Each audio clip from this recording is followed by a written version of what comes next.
లోపల మీటింగ్ పెట్టి అపాయింట్మెంట్ ఆర్డర్లు ఇచ్చారు. అంటే గత ప్రభుత్వం ఉన్నప్పుడు ఇచ్చినటువంటి 16,347 వేకెన్సీస్కి సంబంధించినటువంటి వేకెన్సీస్ను మీరు రిక్రూట్ చేసి వాళ్లకు అపాయింట్మెంట్ ఆర్డర్లు మీ ద్వారా వాళ్ళ చేతులపల పెట్టారు. ఇలా ఇవన్నీ ఇప్పటి వరకు రిక్రూట్ చేసినటువంటి 60,000 వేకెన్సీస్కు సంబంధించినటువంటి మొత్తం నోటిఫికేషన్స్ గత ప్రభుత్వం ఇచ్చినటువంటి నోటిఫికేషన్స్. మరి మీరేం చేశారు? వాళ్ళు ఇచ్చిపోతే మీరు వీళ్ళ చేతిలో ఇట్లా కాగితం, అపాయింట్మెంట్ కాగితం పెట్టి నేనే ఇచ్చినామని చెప్పేసి మీరు సభలల్లా సమావేశాలల్లా చెప్పుకుంటున్నారు. గత ప్రభుత్వం అన్యాయం చేసిందనే కదా ఆ ప్రభుత్వం పైన వ్యతిరేక బావుట ఎగరవేసి ఆ ప్రభుత్వాన్ని పక్కన పెట్టి మిమ్మల్ని తీసుకొచ్చింది.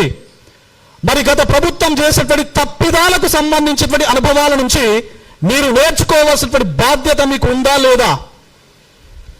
మరి ఒకవేళ మాకు బాధ్యత లేదు అని మీకు అనిపిస్తే, మాకు బాధ్యత లేదు అని మీకు అనిపిస్తే, మేము ఇలానే అరెస్టులు చేస్తాం అని చెప్పేసి మీకు అనిపిస్తే, మేము ఇలానే విద్యార్థుల చేతులకు సంఖ్యలు వేస్తాం అని చెప్పేసి మీకు అనిపిస్తే, భవిష్యత్తు ఉంది కదా, ఆ సంఖ్యలు వేసేటువంటి చేతులే రేపు ఓట్లుగా మారి మీ పతనానికి మరణ శాసనం లిఖిస్తాయి అని చెప్పేసి ఈ వేదిక ద్వారా నేను చెప్పదలుచుకున్నా. ఇది నోటిఫికేషన్లకు సంబంధించినటువంటి పరిస్థితి అండి. సంవత్సరానికి 2 లక్షల ఉద్యోగాలు, ఇది పక్కన పెడదాం. ఒకవేళ సంవత్సరానికి 2 లక్షల ఉద్యోగాలతో పాటు నిరుద్యోగ సమాజం బాధలతో ఉంది, కష్టాలతో ఉంది, వాళ్ళు అసలు టైంకు తినట్లేదు, 5 రూపాయల భోజనాన్ని తిని రోజంతా మార్నింగ్ బ్రేక్ఫాస్ట్ లేకుండా మధ్యాహ్నం లైబ్రరీ లోపల పెట్టేటువంటి 5 రూపాయల భోజనాన్ని తిని నైట్ ఏదో బయట టిఫిన్ దొరికితే టిఫిన్ తిని ఇంటికి పోయే ముఖం లేక, ఇంటికి వెళ్తే ఉద్యోగం ఎదురా అని చెప్పేసి అడిగేటువంటి ప్రశ్నలకు బదులు ఇవ్వలేక మానసిక వేదనను అనుభవిస్తూ ఇక్కడ చాలినటువంటి బతుకులతో బతుకును కొనసాగిస్తూ ఉన్నటువంటి నిరుద్యోగులకు మీరు కేసులతో సమాధానం చెప్తారా? కేసులు పెడతారా?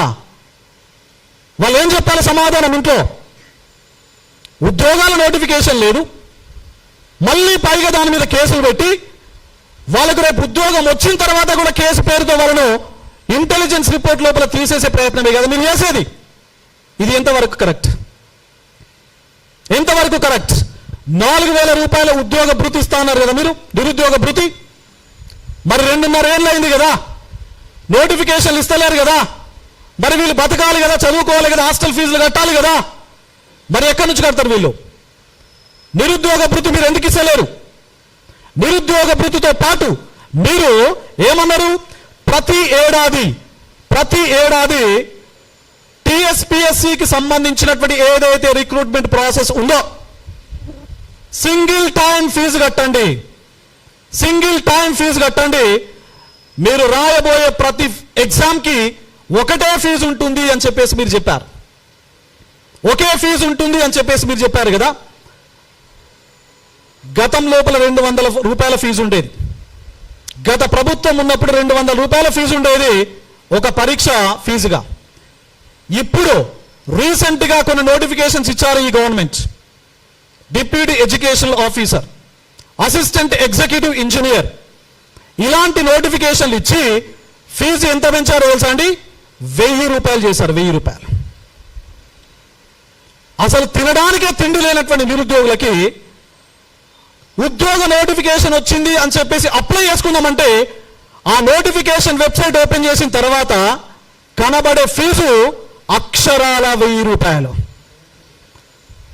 అంటే ఒక అభ్యర్థికి, డిగ్రీ చదివినటువంటి అభ్యర్థికి 3-4 రకాల ఉద్యోగాలకు సంబంధించినటువంటి అప్లికేషన్కు అర్హత ఉంటుంది. మరి అతను అన్నిటికీ అప్లై చేయాలి అంటే 4-5 వేల రూపాయలు వెచ్చించాల్సినటువంటి పరిస్థితి ఉంది. మరి ఇది బేర్ చేసే కండిషన్లో నిరుద్యోగులు ఉన్నారా? మరి దీనికి సమాధానం చెప్పరా? మీరు ఇచ్చినటువంటి హామీయే కదా. ఏమన్నారు? టైటిల్ చూడండి, పారదర్శక ప్రభుత్వ ఉద్యోగ నియామకాలు. పారదర్శక ప్రభుత్వ ఉద్యోగ నియామకాలు. దీన్ని తీసి కిలోమీటర్ దూరం లోపల పాతర పెట్టండి దయచేసి, ప్రభుత్వానికి నేను డిమాండ్ చేస్తా ఉన్నా. పారదర్శక, ట్రాన్స్పరెన్సీ అండ్ అకౌంటబిలిటీ అనేటువంటి పదాన్ని వాడడానికి మీకు అర్హత లేదు అని చెప్పేసి నేను ఈ ప్రెస్ మీట్ ద్వారా ప్రభుత్వాన్ని డిమాండ్ చేస్తా ఉన్నా. You just remove this word. మీరు ఈ పదాన్ని తొలగించండి. ఎందుకంటే గ్రూప్ 1 రిక్రూట్మెంట్ లోపల మీరు ఎంత పారదర్శకత ప్రదర్శించారో తెలంగాణ సమాజం మొత్తానికి తెలుసు. మీ పారదర్శకత ఎంత ఉందో తెలంగాణ సమాజానికి మొత్తానికి తెలుసు అని చెప్పేసి నేను చెప్తా ఉన్నా. మరి ఇదిలా ఉంటే మొన్న డిప్యూటీ ఎడ్యుకేషనల్ ఆఫీసర్ రిక్రూట్మెంట్కి సంబంధించినటువంటి నోటిఫికేషన్ ఇచ్చారు. గతం లోపల 2006 లోపల డివైఈఓ నోటిఫికేషన్ వచ్చింది. 2006 లోపల. ఇది 2026, అంటే ఆల్మోస్ట్ 20 సంవత్సరాలు అవుతుంది ఒక నోటిఫికేషన్ వచ్చి. మరి డిప్యూటీ ఎడ్యుకేషనల్ ఆఫీసర్ అవుదాము అనేటువంటి కళలతో, ఆ కోరికలతో, ఆ ఆస్పిరేషన్తో, ఆ ఆశతో ఉన్నటువంటి నిరుద్యోగులకి మీరు ఏజ్ రిలాక్సేషన్ ఇవ్వాలి అనేటువంటి బాధ్యత, ఇంగిత జ్ఞానం, ఆ కామన్ సెన్స్ మీకు లేదా? మీరు రెగ్యులర్గా ఒకవేళ క్యాలెండర్ ఇయర్ ఇచ్చి రెగ్యులర్గా ఆ క్యాలెండర్ ఇయర్ను మీరు కనుక ఇంప్లిమెంట్ చేసి ఉంటే మీరు 10 పోస్టులు ఇచ్చినా ఏజ్ రిలాక్సేషన్ మీరు ఇవ్వకున్నా కూడా మేము ఇక్కడ సభలు, సమావేశాలు, ప్రెస్ మీట్లు మేమే పెట్టాం. 20 సంవత్సరాల తర్వాత వచ్చినటువంటి నోటిఫికేషను మీరు ఏజ్ ఇవ్వాల్సినటువంటి పరిస్థితి లేదా మీకు? మొన్న ఒక డాక్యుమెంట్ ఇచ్చారండి, ఒక కాగితం ఇచ్చారు. 1 year ఏజ్ రిలాక్సేషన్ ఇంప్లిమెంట్ చేస్తాం, 1 year లోపల దీనికి సంబంధించినటువంటి వ్యాలిడిటీ ఉంటుంది అని చెప్పేసి. అంటే 1 year లోపల గ్రూప్ 1లు, గ్రూప్ 2లు, గ్రూప్ 3లు, ఇతరత్ర నోటిఫికేషన్స్ అన్ని ఇస్తారా మీరు? ఎందుకండి మీరు 1 year పెట్టడం? అసలు మీకు చిత్తశుద్ధి ఉందా?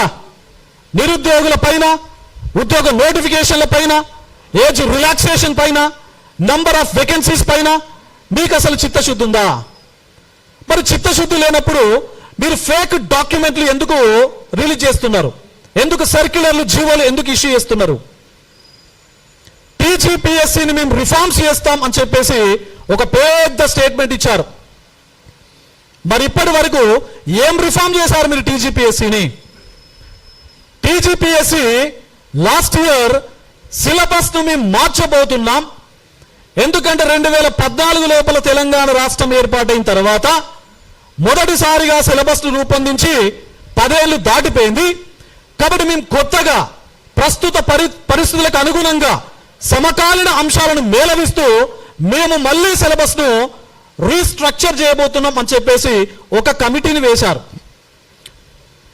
మన హైయర్ ఎడ్యుకేషన్ కౌన్సిల్కి సంబంధించిన చైర్మన్ గారు బాలకృష్ణారెడ్డి గారితో ఒక కమిటీని వేశారు. ఆ కమిటీని వేసినటువంటి అంశము ఆ చైర్మన్ గారికి తెలియదండి. దీనికన్నా దారుణమైనటువంటి విషయం ఏమైనా ఉంటుందా? దీనికన్నా దారుణమైనటువంటి విషయం ఏమైనా ఉంటుందా?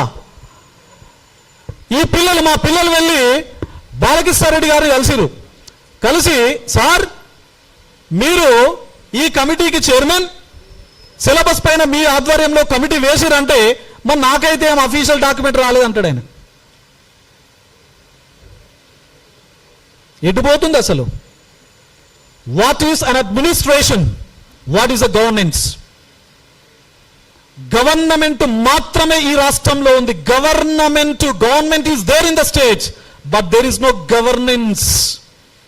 గవర్నెన్స్ లేదు. కేవలం భౌతికంగా ప్రభుత్వం మాత్రమే ఈ రాష్ట్రం లోపల నడుస్తూ ఉన్నది. It is very shame. మరి సిలబస్ కమిటీ వేసి మరి ఇప్పుడు డాక్యుమెంట్ వచ్చిందో లేదో నాకు తెలియదు చైర్మన్ గారికి, కానీ మరి వేసి 1 year దాటిపోయింది కదా. మరి ఇప్పటి వరకు ఎన్ని మీటింగ్లు పెట్టారు? సిలబస్ కమిటీ పైన ఎన్ని సమీక్షలు చేశారు?